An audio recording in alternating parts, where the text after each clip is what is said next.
Turning now to the vaccine rollout here in Georgia. We're now in day 2 of this next phase. More people eligible to get a shot, offering more protection from the deadly virus. But a surge in demand has already caused at least one local health department website to crash. Others are having a hard time keeping up with the vaccine requests.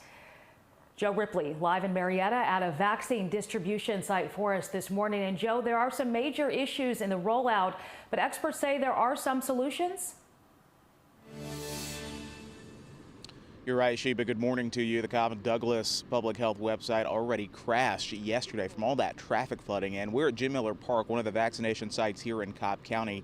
And sky high is the demand to get a vaccine. Booking an appointment, hard to do. Experts explain why.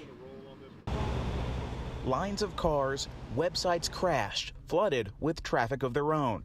The demand for the COVID-19 vaccine far outweighing the supply. I think local public health is doing the best they can. Candidly, it's not enough. It's one of 3 major issues Dr. Harry Hyman with Georgia State University's School of Public Health points to.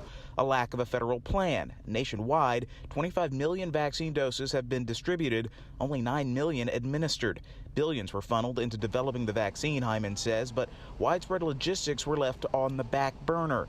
Problem 2 in the vaccine rollout, a lack of funding.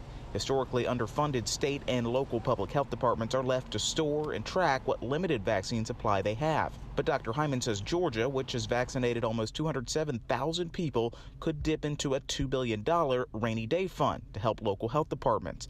And then problem number 3, controlling the supply itself.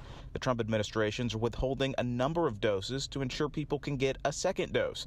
Pfizer board member Dr. Scott Gottlieb says that might be hindering efforts. I think we could be pushing out more vaccine right now, given the fact that this is the most critical part of the epidemic, and take a little bit of risk that there could be a delay in a second dose. Well, the Biden administration has promised to release more vaccine doses once Biden takes office. Of course, that could make mass vaccination clinics currently operating even busier.